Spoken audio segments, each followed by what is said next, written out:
Hey guys, welcome back to rccar. Finally got the old Raider done. So first thing you'll notice is the body. Got some decals on there. I did a video of the body. Showed you how I fixed it, because these bodies are notoriously thin, and this body was in really rough shape. So got some shoe goo and some drywall mesh and reinforced the body. The black and white decals kind of give it a racy look, so I kind of like that. The back wing is a little bit wonky.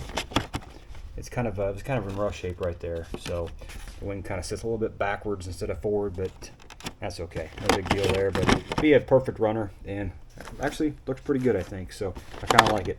I took the shocks off of the other Raider that I have, since it's kind of a shelf queen. You know, just run it here and there.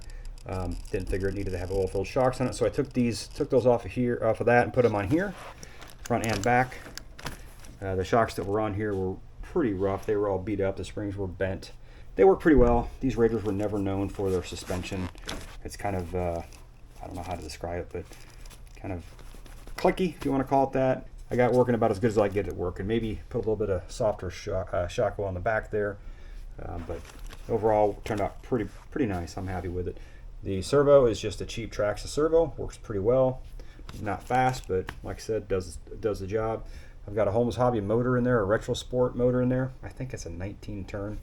So it's not real fast, but good enough for this car. I did have to make a motor plate. I don't know if you can see it in there, but there's a little aluminum motor plate that I had to make for that, to hold the one of the shafts for the idler gear in there, or the spur gear, I guess it is. And so I had to make that. That took a little doing, but nothing too crazy. Got a 1060 ESC in there that I kind of fed through the center brace here. That gives it a nice clean look there. Did take the gearbox apart and put some bearings in there, so it works real nice and smooth. I did run this real quick in the garage, and it's really quiet. The tires on it, the original ones were cracked, and the rubber was pretty dry on it, so they were pretty much going to have no grip on my track. So I went ahead and put these tires on there. These are some ones I had laying around that I run in the Ultima occasionally, and they fit on here.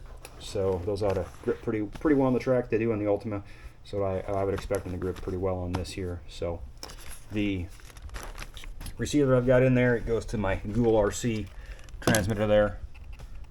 The receivers here, they're like $10 on Amazon, so can't go wrong there, and they work perfectly fine for these kind of cars. So the chassis on it is pretty good shape, really. The A-arm on the bottom here, it was bent pretty good. I just took a heat gun and heated it up, and then just laid it flat, and it bent back. So I did have an extra one, but it's worked out fine. Don't have to mess around with that now. The pins in the front, I did think that these were wrong, but they actually are correct for this model. I guess after the original Raider, they went with these screw type pins as opposed to just the regular type pins. These are much better to deal with. The other ones, if you got dirt in these A-arms and you had to try to pull those pins out, it was almost impossible to get those things out of there. The battery, I just got one strap on there.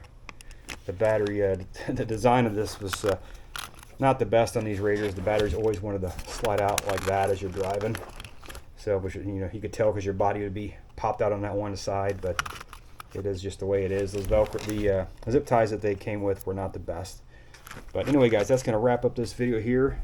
I will get a run video of this whenever the weather cools down a little bit, and I'll post that on there for you guys. But if you guys haven't subscribed, please subscribe, and I appreciate you guys tuning in. Thanks for watching.